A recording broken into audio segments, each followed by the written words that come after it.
Magandang hapon sa inyong lahat dahil tatlong magaganda ang kasama natin today, ang mga PantaXa girls. Ayan, si Apple, si Aiko at si Audrey. Hi girls! Hello! Po. Magandang hapon! Gaganda po. Magandang hapon. Girls, yan ba yung mga real names nyo ba yan or screen names? Aiko. Screen name ba? Screen name po. Kayo namili. Hindi po. May mga managers kayo. Yes, Yes po. po. Screen name po. Ayun. Sinong pwedeng representative na magkwento? Paano kayo napunta dyan sa PantaXa?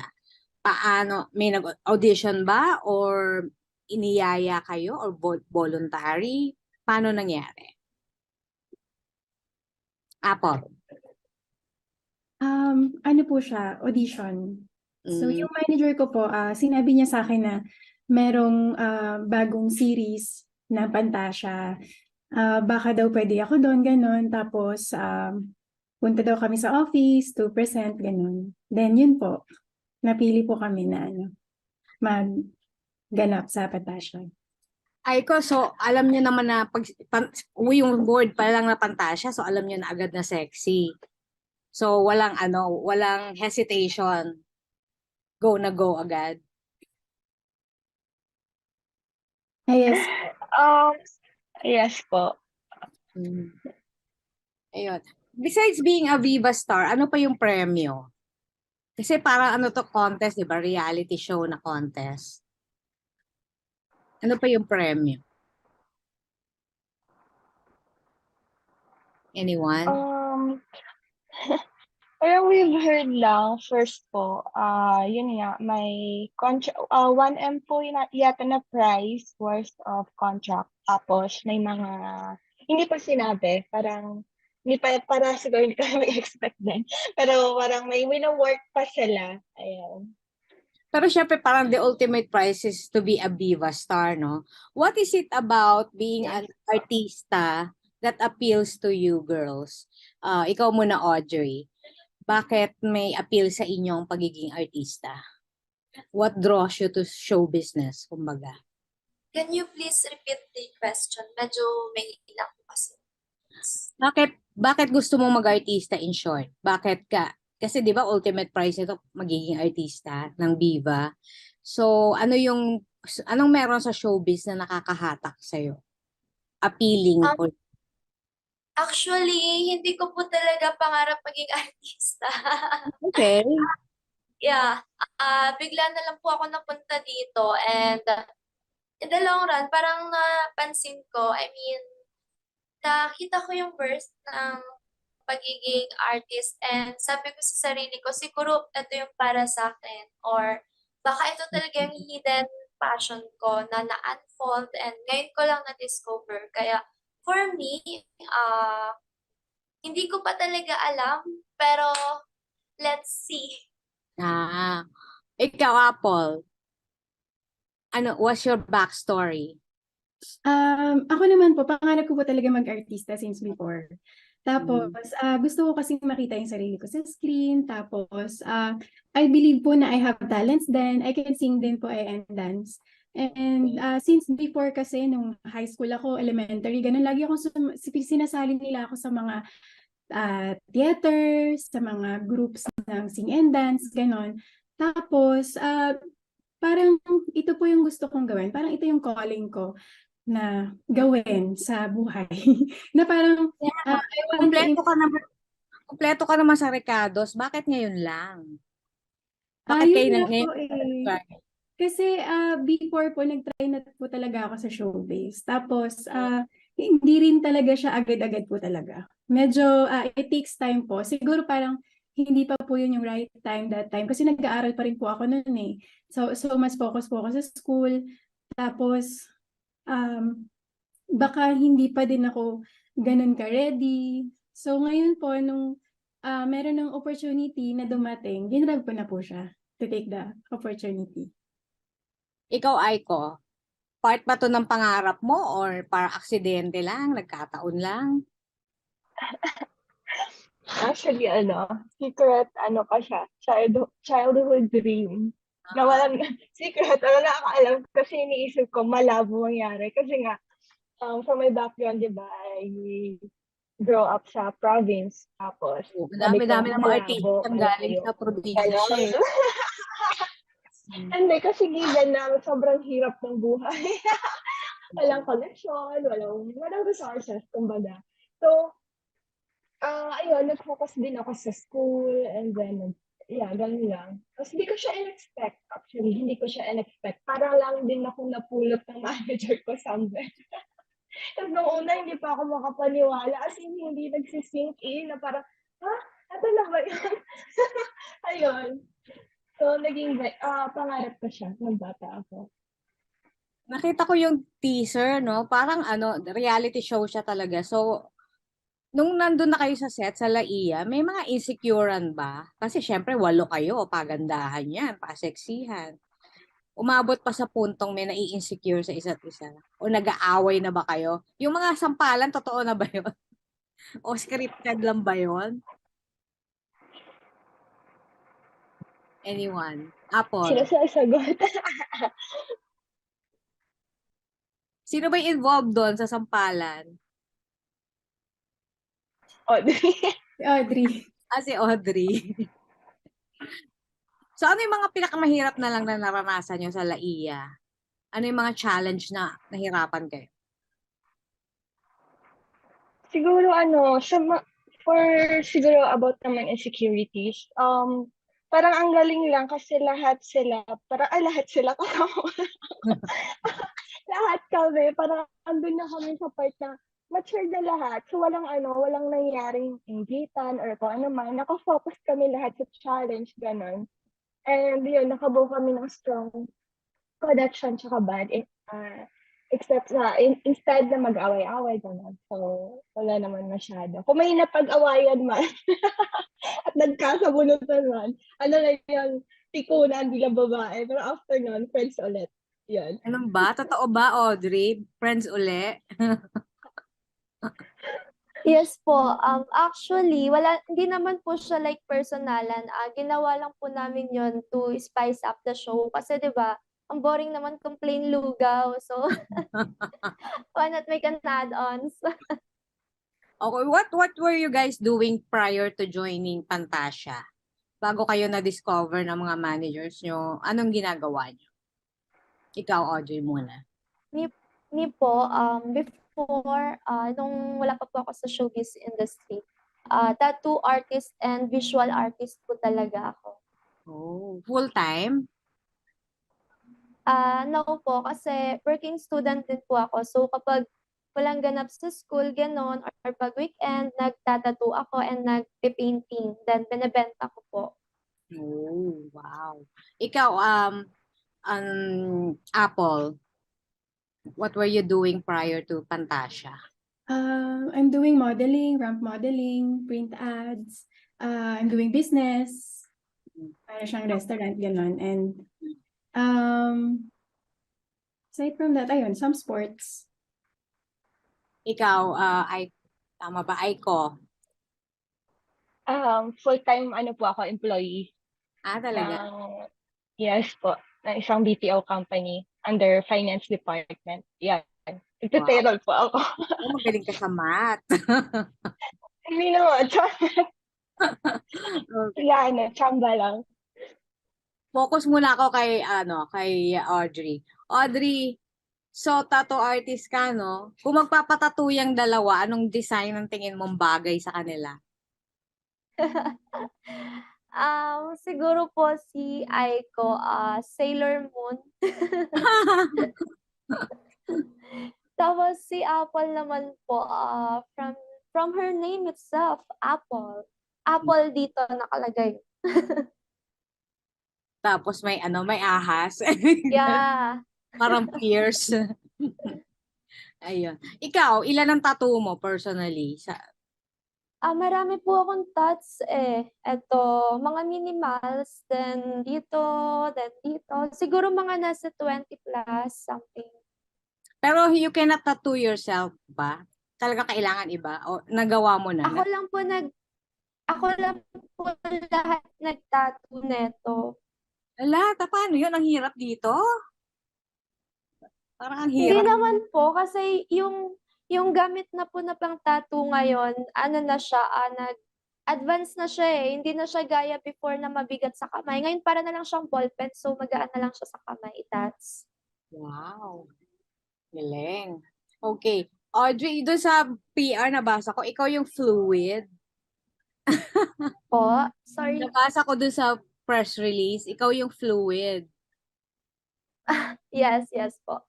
Doon sa 8 kasama mo, may nataypan ka na ba? Wala po. Hindi kami talo. Hindi talo. Fluid Hindi na. talo. Pero I really appreciate their beauties po. Talagang mga flawless sila, alam mo yon. Talagang lahat may ihaharap eh. So, ayun. Pero kasi bihira po ako like magkaroon ng crush sa girl. Pero yung appreciation ko, andon. Mhm.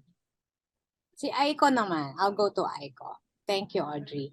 Thank Aiko, you po. sa Sibugay ka lumaki. Tama. Yes Tell po. us about your life there. Probinsyang-probinsya ba siya? Yes po. Nag-start talaga ako sa province na walang kuryente. Yung tubig namin iniigib sa yung balot. Ganun po. Buti wala ka, ikaw ba umigi? Buti wala ka muscle. Tapos yung kapitbahay mo bilang lang mga nasa ganun, malalayo. Paano ka Ganun po napadpad yung ng setup. Manila? Sa kahirapan na din. Yung mother ko naglakas loob na nagplan siyang mag-domestic helper. So, yun yung unang layo niya sa amin. Tapos, so that time na namatay na yung father ko. So, wala na. So, option niya yun. Tapos, hindi siya pumasa dun sa medical kasi marami na rin sakit. Edad na rin siya. Tapos, doon na stay siya dito sa Manila. Ayun, dito nag-start yung journey niya. As in, hirap. Nangatulungan, gano'n. And Teenager then, ka na nung nadala ka dito? Teenager ka na nung... yes po, after nakagraduate po ng high school, tapos, yun, tapos tinulungan po siya na naging amo niya, sabi, since kayo na lang din naman, kayo lang din naman, so dali mo na yung anak mo dito pag-aralin mo. So, yun yung naging stepping stone. Pero kahit mahirap yung pinagdaanan mo, mukhang masayahin kang tao, no? Tawa ka lang. Tumatawa po ako mag-isa. Baka Sa hirap ng buhay, tumatawa na ako mag-isa. Ibang level. baka hindi happy disposition yun. Joke lang. Baka eng-eng ka na. Joke lang. Natatakot na siya ako. Tawa-tawa nga biglain mag-isa eh. Joke lang. Di, talaga, bubbly. Bumisnes. Si Apple naman, thank you, Aiko. Apple, ikaw naman, parang kabaliktaran ka ni Aiko. If you strike me as someone na na rich kid. Tama ba ko? Tama ba yung assumption ko?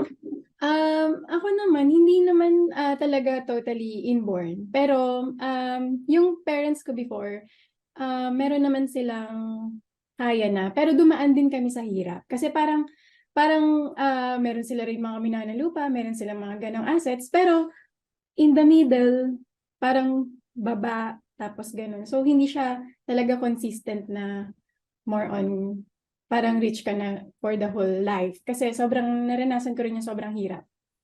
I think mga adolescents to teenager, ganun. Oh, pero among your ang dami mong expensive hobbies. Pero bakit naman shooting ang napili mong isa doon? Mahilig talaga ako sa baril and mahilig ako sa cars din eh. Pero sa guns talaga, hindi ko alam. I feel the satisfaction na actually parang stress reliever ko siya minsan. My Tapos gosh. parang yun. So, gaano ka, rate yourself as a shooter? Gaano ka nakagaling? Para mag-ingat kami. Ano po ba? 1 to 5 or 1 to 10? 1 to 10. 1 to 10, siguro mga 8 po. Kasi hindi pa naman ako ganun kabilis kumilos eh. Kailangan ko pa talaga mag-practice para sobrang bilis talaga ng accuracy. Pero kung accurate na shooter, sharp shooter. Oh my gosh. Hindi ba natatakot ang mga lalaki sa'yo? Ayun nga po, siguro kaya nga ako single eh. Kasi parang ayaw nila sa akin, char. Wala. Wala. Ayun. Okay. Konting lang, forum question sa inyong tatlo. Which body part nyo yung most proud kayo? Ikaw muna, Apple, since andyan ka na. Body part na most proud, body. Butt Talaga. and back. Kaya laging ganun yung post ko. Parang feeling ko kasi, siya, kasi nag-gym po ako eh. So, I'm doing weightlifting. Parang feeling ko na merong result yung pag-workout ko. Yan. Ikaw, Audrey, which body part are you most proud of? Siguro sa akin, yung face. Kasi very petite ako eh. As you can see naman po, talagang patpatin ako. So, parang pero proud ako sa face ko kasi alam niyo po yun, even though even though na hindi ako magpakita ng skin, naturally yung pagiging kong sexy. Kaya proud ako doon. Para kang China doll or something like that. Para kang Asian doll. Gano'n. Ayan. Si Aiko. Nose po. Mhm. Remembrance ng father ko. So, yan ang palatandaang anak ka ng tatay mo. Aiko. Okay. Okay, eto naman.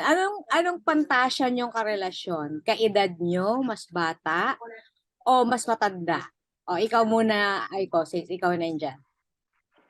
Ako po gusto ko talaga mas matanda. Para Talaga. mas mature. Kasi ako yung baby. Pabebe girl. Bebe. Ikaw, Apple. Ako din, gusto ko yung mas matanda sa akin, like 5 to 10 years, or depende. Kasi parang at least maalagaan ka niya, or hindi naman lahat, kahit nga may age na sila, hindi pa rin sila matured. Pero parang generally, sila yung mas okay mag-isip. I'm not saying na yung mga bata, I mean, parang sila, mas marami na kasi silang experience sa buhay. So, parang mas okay silang kasama. Hindi ko lang sure sa iba, pero iba-iba naman kasi talaga. Pero I think lang. Yan. To be safe. To be safe. Ayun. Ikaw, Audrey. Bata, matanda, gitna. Sa akin po, mas gusto ko talaga yung older.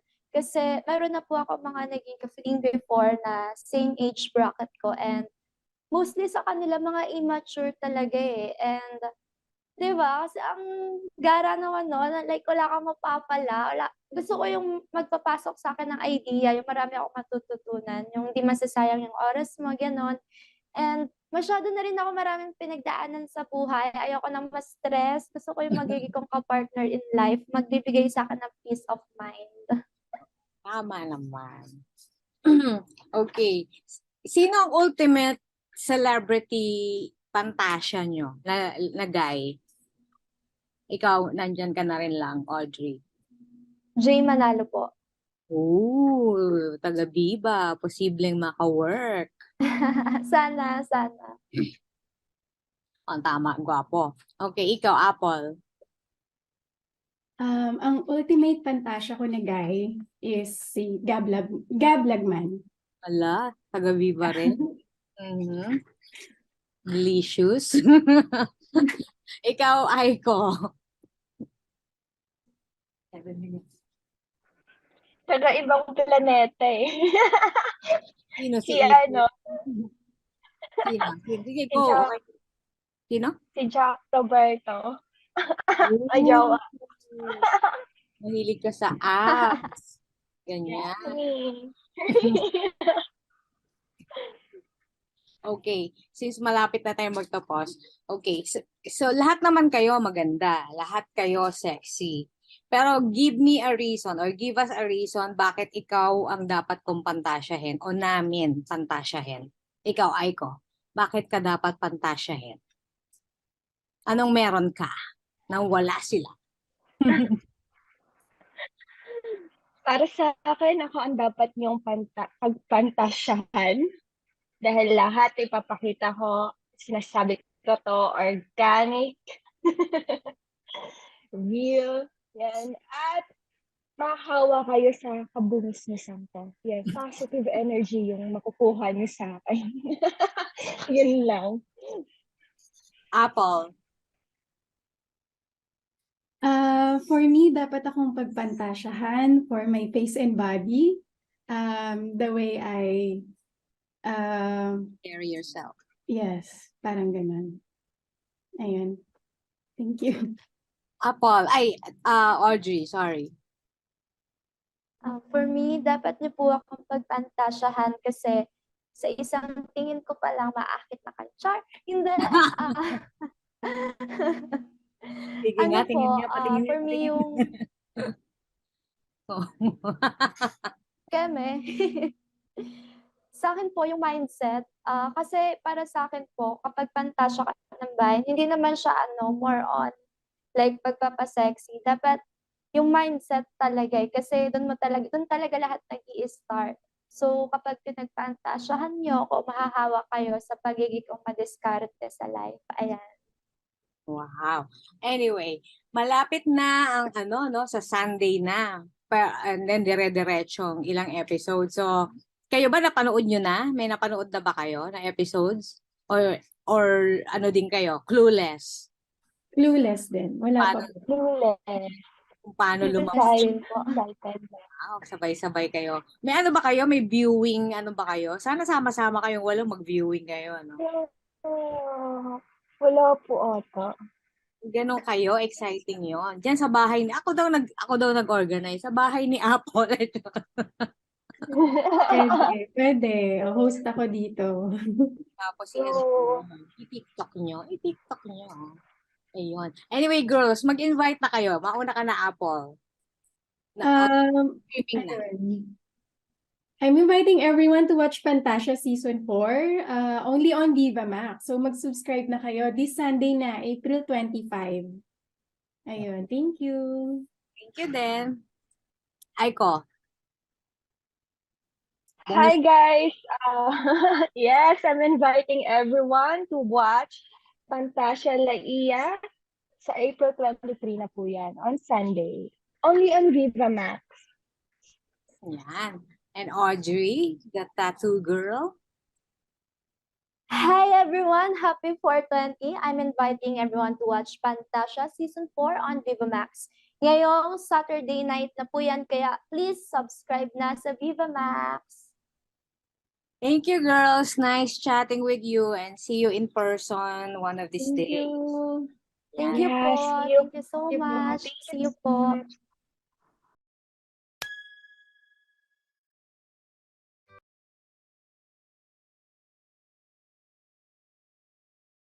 Paano spectacular Oo. Ano yung pinaka-spectacular? sa personal?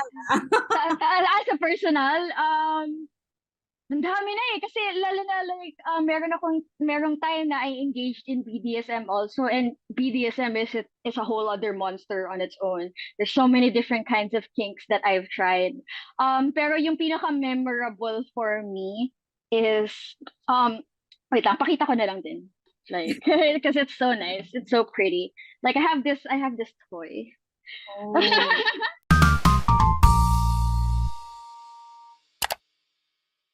Hello. Hello, magandang hapon. Wait lang ah. Wait ako. Okay, let's go. Ayan. First question. Ayan. Wait lang ah. Salvi, is that your real name or a screen name? Wait lang ah. Inaayos ko lang po. Ayan. Okay, real name or screen name? Screen name ko po siya. Okay po pumili. Oo. Kasi uso ngayon yung Salome tsaka Padre Salvi. Akala. Nauna ka. Hindi naman. Ano po, doon po talaga nanggaling yung pangalan ko kasi sila po yung favorite characters ko po sa Noli Me Tangere. Si Salome, na girlfriend ni Elias, tsaka si Padre Salvi. So, ayan po. Eh, ano ginagamit mo before na handle name sa mga ano mo, sa adult content mo? No, it's always been Salome Salvi po. Ah, Like nung nagsimula ako mag-post kasi nag-start ako hindi naman adult content kagad, hindi naman po ako dumirekta sa porn kagad. Nag-experiment muna ako, nag-start ako mag-post una mga pictures sa Twitter, mga nude photos ganyan, tapos tinatakpan ko yung mukha ko kasi at the time I wanted to stay anonymous to keep myself safe pa. And pero nung una, when I was already enjoying the process, I was already enjoying the attention that I got when when I first started posting on Twitter. Parang naisip ko, this has the potential to get big.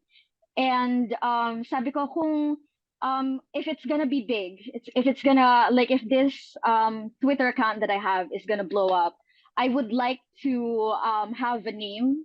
That I would like to have a name for myself. Gusto ko parang so parang inisip ko if magtuloy-tuloy to all the way to me making porn. Syempre kailangan if like porn actresses have porn actresses have names. So sabi ko, sige, isip tayo magandang pangalan. Tapos yun, kaya po Salome Salvi po yung napili ko. nakakaloka. Okay. Nakakaloka. Slight lang. Tapos mo ba yung fine arts mo sa UP? Natapos mo? Opo, graduate po ako. Actually, like, meron akong grad pic eh. Gusto ko sana siya ipakita kaso ang pangit ko doon. Naka-braces pa ako and everything, nakakahiya. Sobrang hindi ko kumukha. But yeah, tinapos ko po siya. Siyempre, para may tayo, backup plan. I'm sure ilang beses na tong natanong sa'yo, no? Uh-huh. Pero what led you to that journey of becoming a porn star? I don't like using the term porn star to refer to myself. Porn actress lang muna. Kasi actually like dun sa industry namin, parang sinasabi nila na porn star ka lang. Actually kahit sa Pornhub eh. Like meron kasing categories na amateur models and porn stars. Tapos malalagay ka lang sa porn star na category if you've worked for different studios already and kung meron ka na mga several hundred films that you've made dun sa mainstream na porn mainstream na porn industry. So porn actress muna tayo. Pero ano yun, nag-start siya kasi I was in a relationship at the time and we were actually in an open relationship. So we were at the period where we gave each other, me and my partner, we gave each other freedom to experiment. Tapos, napansin ko lang na I would enjoy sending nude photos of myself to him or to whoever else I was talking to kasi open relationship nga. So sabi ko, like, baka may pagka-exhibitionist ata ako. And I was like, if I could do this on a public platform, on a bigger platform like Twitter, sige, try natin. Try natin mag-post. Baka naman it could lead to something bigger and something that I could also enjoy. So, dun po siya nag-start. Tapos, yun nga, napapansin ko, dumadami yung followers ko and there was a greater and greater demand for me to, like, have videos with partners. So, parang lagi yung inaabangan ng followers ko at the time and, like, nagkaroon ng time na hindi pa ako ready talaga for that. Pero, we got to that point eventually. And when it got there, it also gave me an opportunity to earn from it. It became lucrative. So ayun, parang tinuloy-tuloy ko siya kasi parang sayang naman yung platform na nabuo ko sa sarili ko kung hindi ko naman siya gagamitin for something na makabubuti for me. So, yun po. Pero ang daming na-impress doon sa ano mo eh. Kasi very articulate ka, tapos ang tapang mo. Saan galing yung tapang? Not everyone can do that. Yeah, I'm aware naman, lalo na conservative yung natin, yung society natin. And I think naman siya like, I think ano rin eh, because like our society is so conservative, it would be dangerous for people, for example, like na nag-aaral pa o kaya meron silang pamilya na ano that could possibly ostracize them or you know, like kick them out if malaman nila na nag-adult content ka. So parang I'm in a position kasi where I'm like I don't live with my parents anymore and nakapagtapos na naman ako and wala akong ibang trabaho na you know, kasi you could get like if you do adult content, you can get in trouble with you know with HR if you're working for corporate ganyan. So I'm in a position kasi where I could do it freely without anyone you know without anyone policing my actions. So I think that's a privilege that I have that not all sex workers have. Kasi sex worker ako eh, pornography is sex work. Tsaka ano rin eh, dahil nga like exhibitionist ako, so itong trabaho ko, it's very aligned with my passions, with my kinks.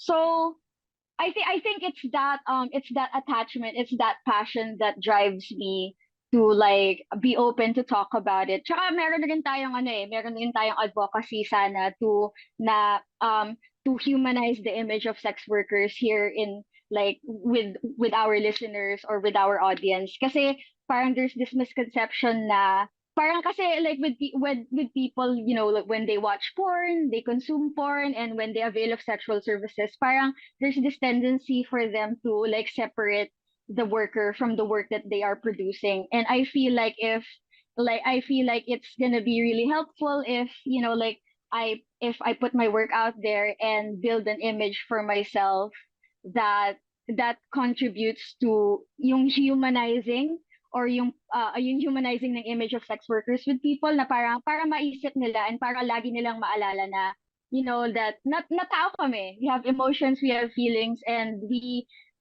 like any other kind of worker, we deserve respect. So parang that also motivates me to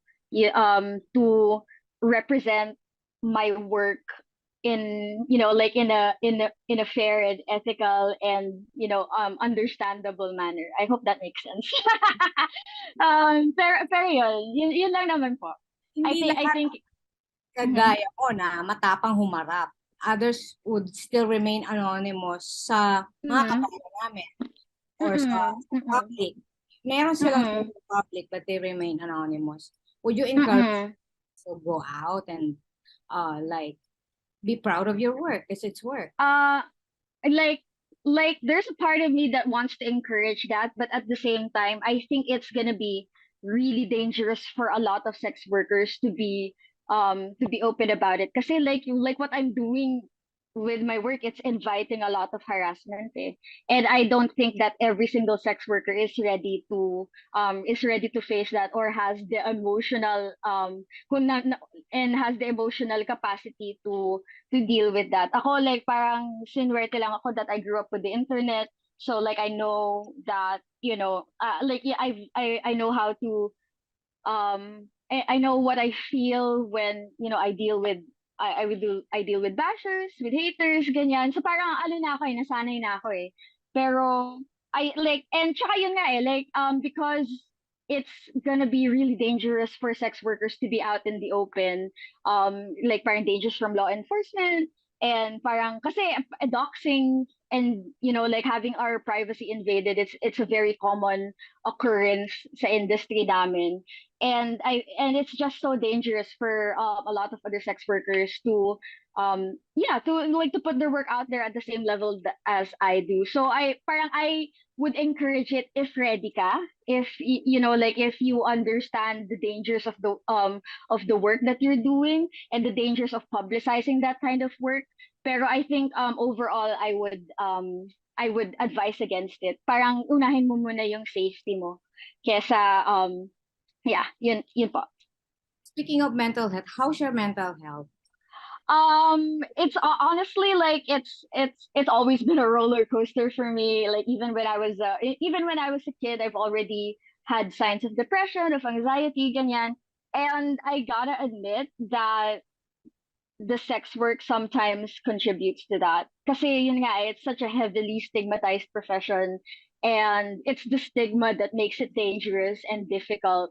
Kasi parang there's an ongoing stigma talaga that really portrays us as people who are not deserving of respect. Na tinatry ko talaga, like I try to contribute to like changing that stigma. Pero yun nga, I'm just one person. And hindi ko naman, I don't think that the experience of sex workers is monolithic. In the sense na I don't like my experience doesn't accurately reflect every single sex worker's experiences. Iba-iba kami. Iba-iba rin kami ng levels of success. So, wait lang ano po yung tanong ulit? I got lost. Yeah, how do you take care of your mental health? Like, do you Ayun. regularly Ayun. go to a shrink to Yeah, I do. Yeah, kasi yun nga because it's like I said, it's the stigma that makes it difficult to accept and to deal with mentally. Kasi yun nga, because of the stigma, like I really invite just a traumatic amount of harassment, and like sometimes people can be really mean, people can be really degrading. So it's difficult, pero I always try to center myself and focus on the fact that this is the thing that puts food on the table. This is the thing that puts a roof over my head. And nung pinasok ko yung sex work, pinasok ko yung paggawa ng porn, alam ko na haharapin ko to. So parang panindigan ko ito yung pinasok ko eh. So ayun, parang to deal with it, I remain close with my friends, like I'm open with reaching out to them for help and for companionship. Tapos yun nga, like um I I go to a psychiatrist and a therapist, or two separate professionals. Tapos I also take take pharmaceutical drugs, and I also believe na like parang mental health and physical health go hand in hand. So I try to take care of my body. I try to exercise, and like parang I really a really big thing that I lean upon is that like I throw myself into my work. Para lang rin na productive na nga ako, and I get distracted. I keep myself busy. I keep myself occupied. So yun po. you putting yourself in public. Una ko kasi nakita, di ba, sa Kitty K7. So, ka na namin doon. So, decision to go out na eto ngayon, i-interview ka namin and everything, matagal mong dinesisyonan? Matagal mong pinag-isipan? Hindi naman. I think na parang even before kasi Kitty K7, parang tsaka ano rin like even before Kitty K7, I've always enjoyed going on podcasts and giving interviews.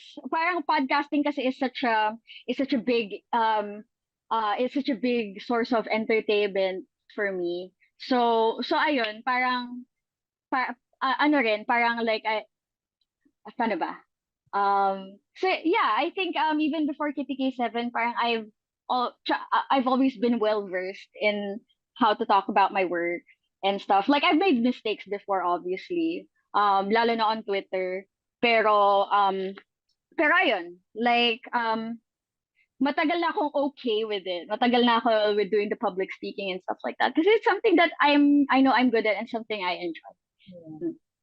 If you don't mind, Salome, how did your family accept this decision of yours? They don't accept it. And I understand naman. But at the same time, my relationship with my family has always been troubled.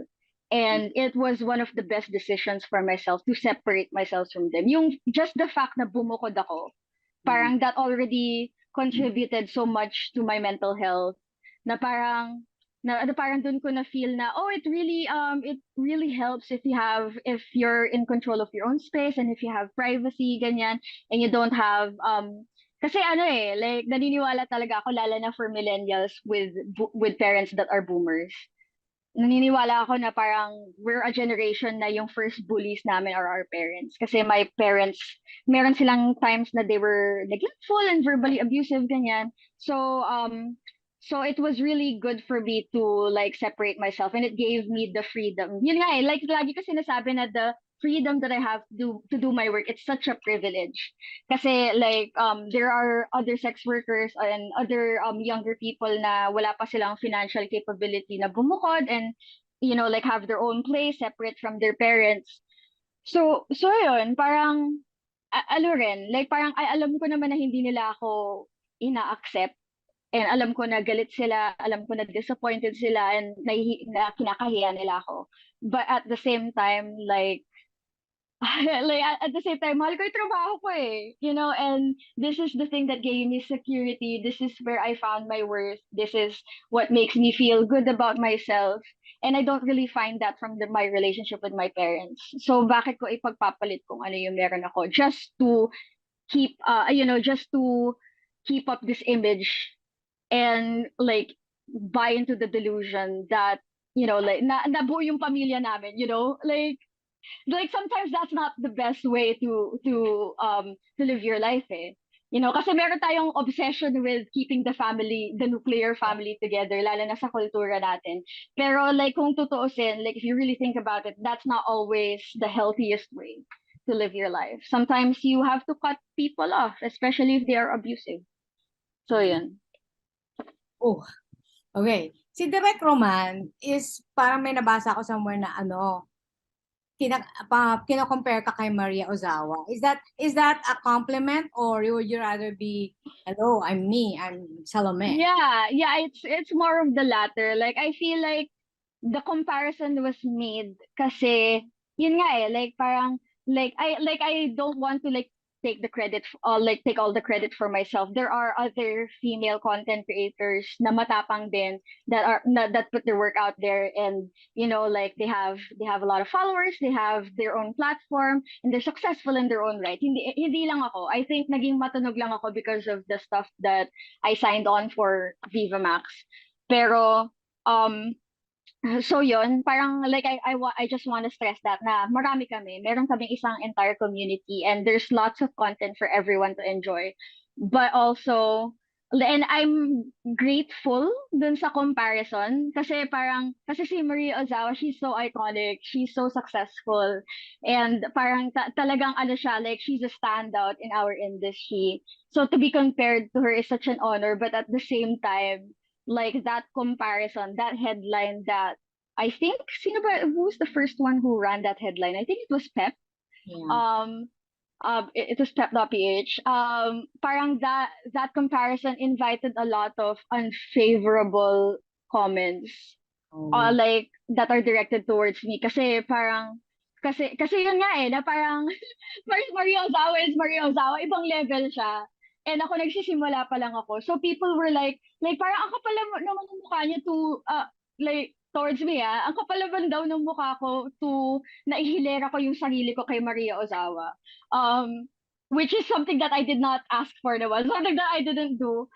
So it was upsetting for me to read those comments na parang, like mas maganda naman katawan ni Maria Ozawa, mas maganda mukha niya, mas maganda porn niya, mas hardcore yung ginagawa niya. Like who is this nobody like comparing herself to Maria Ozawa? Like I got a lot of comments like that, and it was honestly so rough. It was so hard. Pero parang yun nga, like every time that happens, I try to center myself and just think na parang that comparison didn't come out of nowhere. It just means na that meron akong ina-enjoy success right now. And like I'm carving out a name and a niche for myself in the industry, just like the way na si Maria Ozawa, meron siyang sariling niche and market and pangalan. So maybe that's what it means, and I try to like focus on that positive side na lang. Ako naman, mas naaalala ko sa'yo si Margie Holmes. Si Dr. Si Doc Margie! Oh, like she's amazing. Like I love her content, and I love na parang like she's so wise and experienced, and she's so kind. So I love her. Tsaka si rin, si 𝐤𝐚𝐿 din. Sobrang sila yung mga tinitingala akong mga idols. So So yan. I thank you so much. Kasi kaya mong explain ang mga bagay-bagay.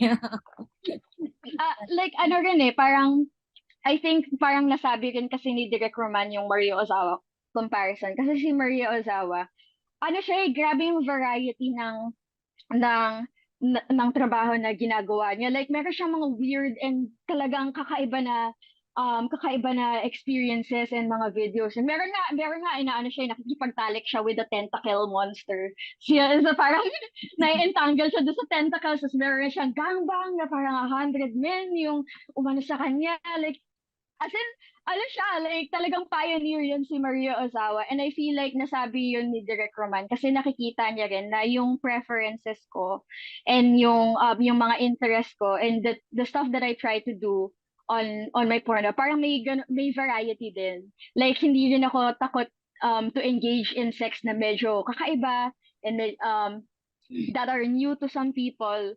So I feel like I like I said, like wala pa ako sa level ni Maria Ozawa. I have so much respect for her. Pero parang yun yung goal ko rin na magkaroon ng ganong klaseng lawak ng variety. Kasi yun nga like even in my personal sex life, like I'm not afraid to try new things. So I think that's where the knowledge base that I have comes from. Kasi hindi ako takot to try new stuff. And I've tried so much stuff already. So, ayun. Paano pinaka-spectacular na Oo, na-try oo. Ano yung pinaka-spectacular? sa personal? As a personal, ang dami na kasi lalo na like merong time na I engaged in BDSM also, and BDSM is a whole other monster on its own. There's so many different kinds of kinks that I've tried. Pero yung pinaka memorable for me is wait lang, pakita ko na lang din. Like because it's so nice. It's so pretty. Like I have this toy. Oh. Parang ano din, parang tentacle din. Oh, talagang yun yung trip ko. Like, meron akong tentacle fetish. Like, I have tentacle manga. Like, I love, like, tsaka I love anal sex. So, like, I use this. Also, there was this time na, 5 kami. And 4 kaming babae, tapos isang lalaki. Tapos yung lalaki nanood lang siya. Pinanood niya kaming 4 na girls na naglalaro, nagsisex, ganyan. And meron akong suot na strap-on na dildo. And parang ako yung nag-top para dun sa 3 playmates ko na babae. And that's such a special experience for me. Kasi yung mga kaibigan, mga naging matalik na kaibigan ko rin yung mga nakasama ko dun, nakasama ko dun sa encounter na yun. And parang, those were my friends sa kink community, sa BDSM community dito sa Pilipinas. Kasi there's a big and thriving community of people who are interested in that. So parang sila yung mga kasama ko doon.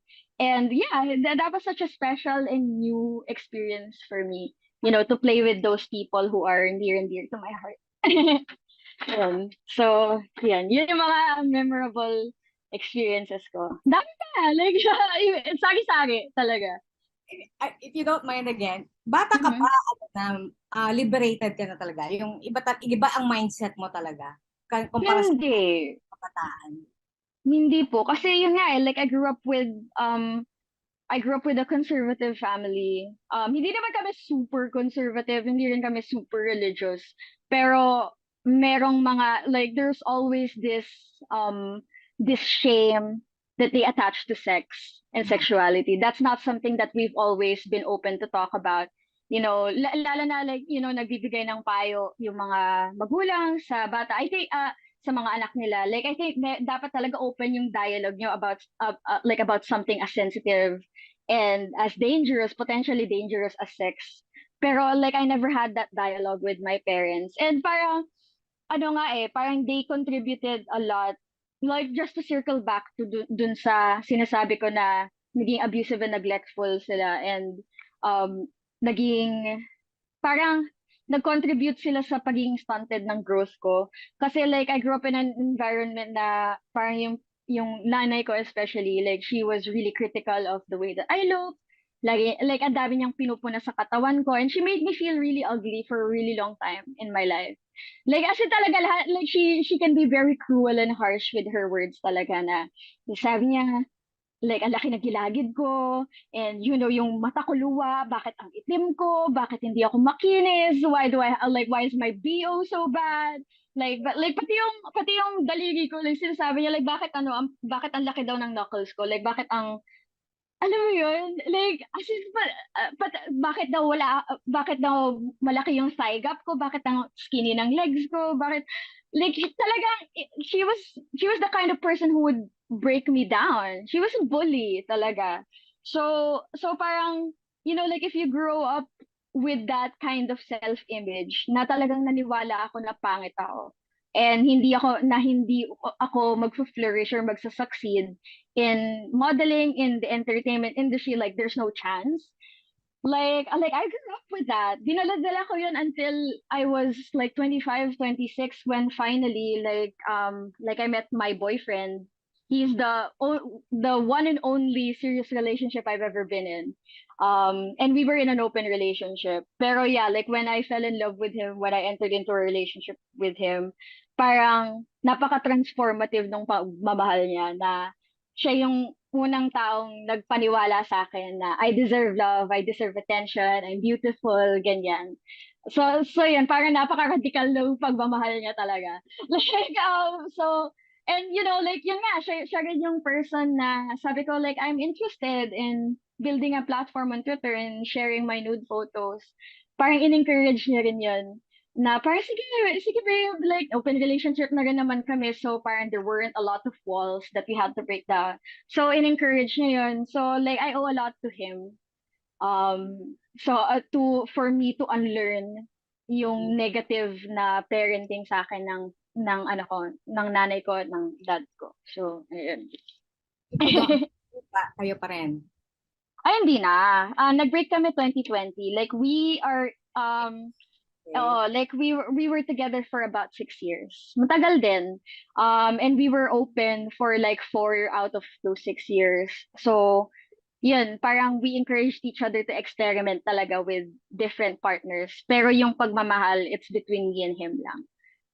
So it's a very, like actually that's one of the themes na in-explore namin doon sa show namin yung sa Vivamax. Parang kung ano yung parang pros and cons, ins and outs ng open relationships. Kasi that's something that I experienced firsthand. So, yan. Pero we're still good friends. I still consider him one of my best friends. Tsaka meron na siyang ngayon, meron na siyang bagong baby girl. So I'm so happy and proud. Parang baby boy ngayon. I wish. Pero rin like I'm open naman to hooking up with people and having friends with benefits arrangements with people. Kasi bisexual ako so like anything goes talaga.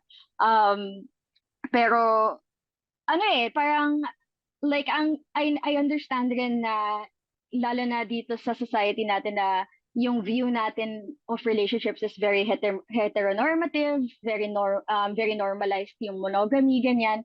Parang it's hard for me to find partners who are completely accepting of my work and my lifestyle.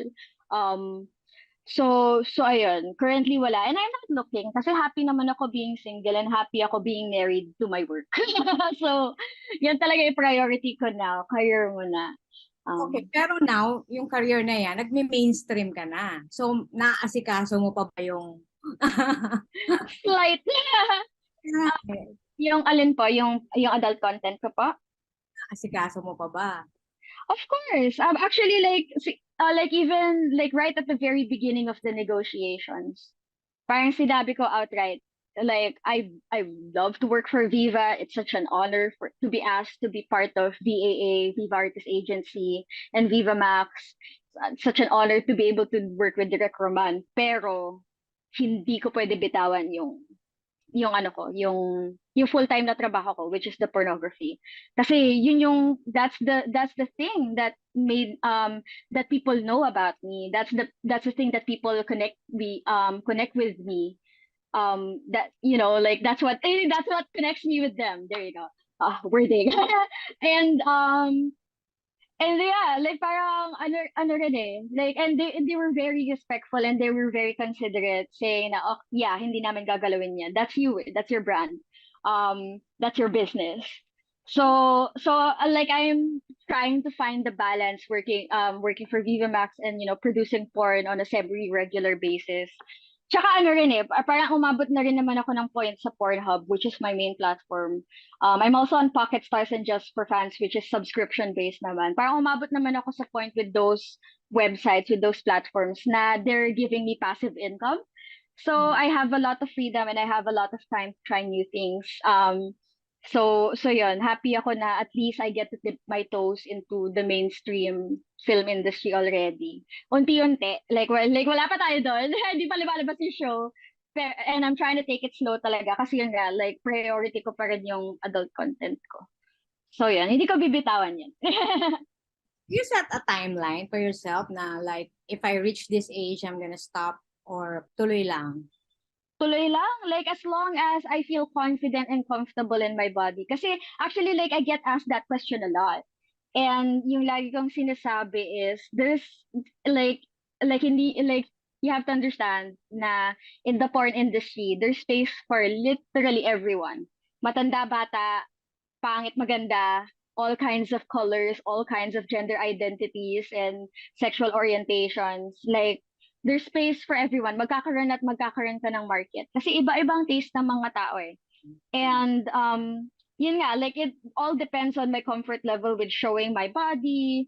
Pero ano rin eh, like I'm working on my relationship with my body naman in such a way na sana, like that confidence is something that I can carry with me until I get old, So I don't really see myself quitting being in the adult industry. And tsaka ano rin eh, I produce my own porn. I do everything on my own. Ako cameraman, ako lighting, ako editing, ako social Talaga ba? media. Oo, like ako gumagawa ng lahat. Like and because I have all of these skills na napulot ko because I'm in the adult entertainment industry as an independent creator, parang even if I'm not in front of the camera, there's so many things that I can do behind the camera. I can direct, I can, I can direct, I can edit for other creators. And parang a really big thing rin is mentorship that like pagpapalaganap ng knowledge for creators who are new and struggling. That's also something that I think I will enjoy. So yun, there's like parang I don't see myself as having an expiration date. And parang I think kailangan buwagin ng mga tao yun na parang people are only in porn for a certain amount of time and pero we all have the goal to quit eventually. Like that's the case for a lot of sex workers, I gotta be honest. Like a lot of them talagang nabu-burn out by the industry. Pero that doesn't apply to me, Yeah, hindi ka lang nag-i-star doon eh. You do a lot of Yeah. Ano rin eh, parang para Up kasi lang your ano own po? production. Put up na lang your own production. Oh, 'di ba? Pwede, 'di ba? Like siguro kapag umabot na tayo sa point where sex work is decriminalized here, if pornography is decriminalized here, maybe magkakaroon na ng space for us to have organizations and studios and production houses for pornography. That's something that hopefully mangyari in the future. Pero kasi nga dahil sa illegal nature niya, parang ano pa very limited pa yung space for for the adult industry here to really flourish and to really be developed. So a lot of the content creators that I know here, talagang independent kami lahat, sariling sikap kami lahat. There's no studio that we have to work for. Kasi paano ka bubuo ng studio for porn if hindi nga legal ang porn? Delikado eh. So yun, sariling sikap talaga.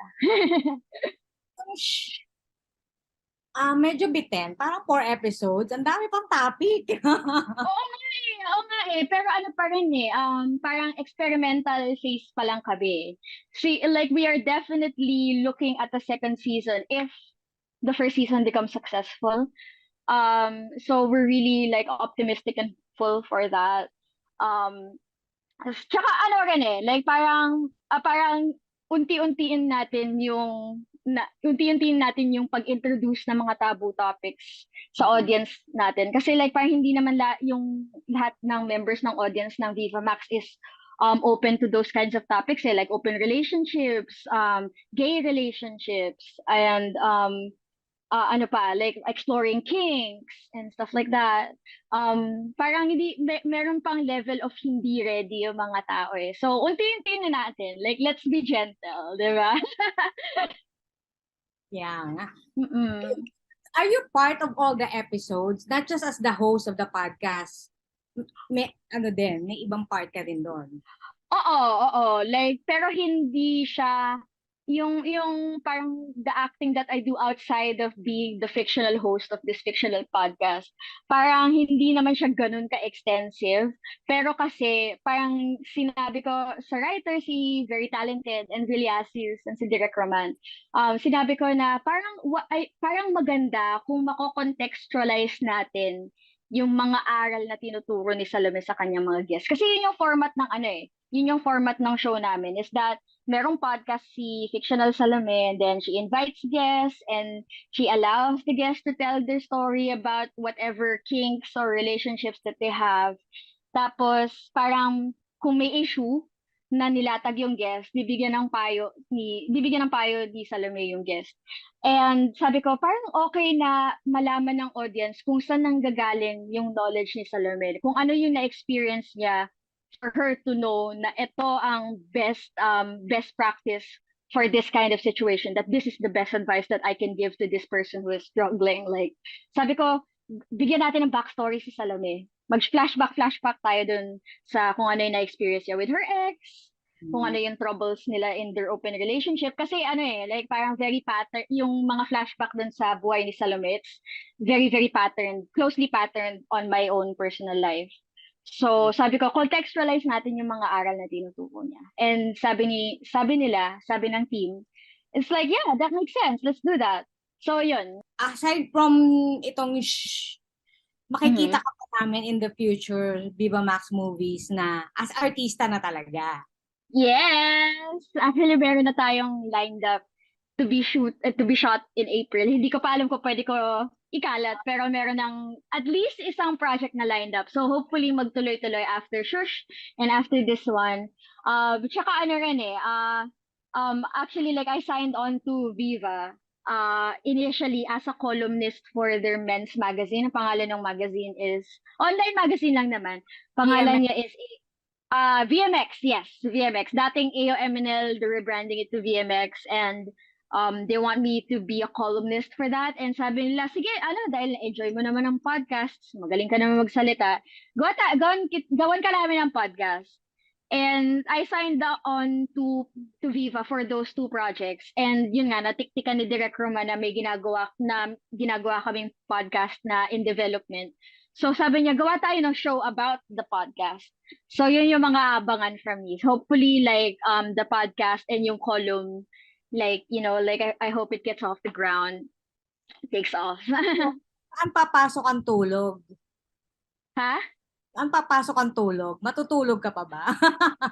Diyos ko, dami Dami ko racket kasi lalo na medyo mabigat yung adult content. Pero I always, alam ko na priority ko yung mental health ko. I'm not gonna be able to work if I'm not mentally healthy. So ayun, parang, tsaka meron akong, to be open about it.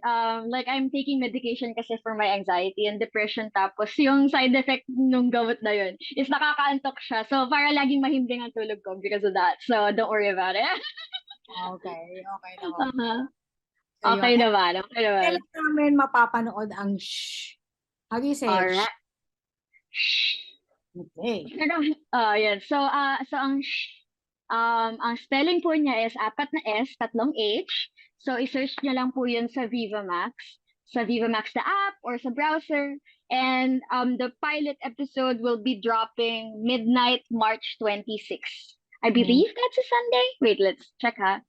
Oo nga, it is a Sunday. So, yan, March 26, lalabas ng directed by Roman Perez Jr., written by Enzeliasis, and starring me, and maraming bagong muka. Actually, like halos lahat ng talents namin is new faces that we're really excited to share with people para mapakita nila yung galing nila, yung husay nila. So yun, and it's gonna be very kinky, very adventurous, very new. So hopefully magustuhan niyo po ang aming show, March 26. I'll recall it. Anyway, last question na lang. Sa mga future Sige. projects sa Vivamax, will you be this collaborative? Kasi dito sa ship, parang ano ka creative ka din dito eh.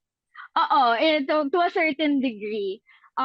Hopefully, like I will be allowed to collaborate also.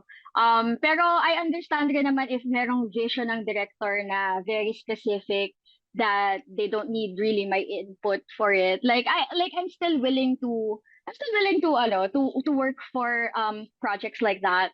Para naman maiba, 'di ba? Kasi like parang so far yung mga naging projects ko, yun nga, like parang they gave me a lot of space to be spontaneous and to give my input, to be creative. So parang magiging new na experience sa akin to, oh, like lagi na lang akong ibabaw, te. Like,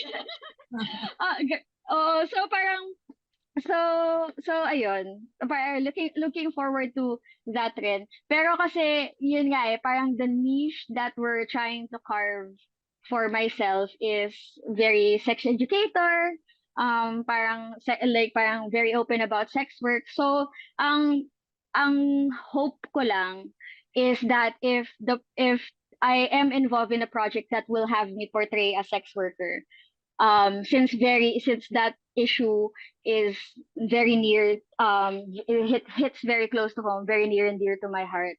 I hope that they will allow me to they will allow me to collaborate and like give my input for stuff like that.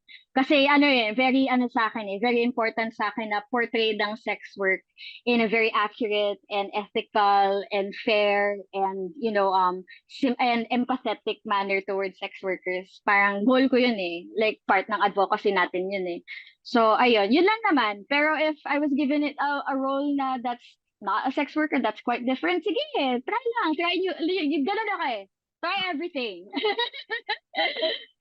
Anyway, so sobrang thank you and Sobrang thank you din.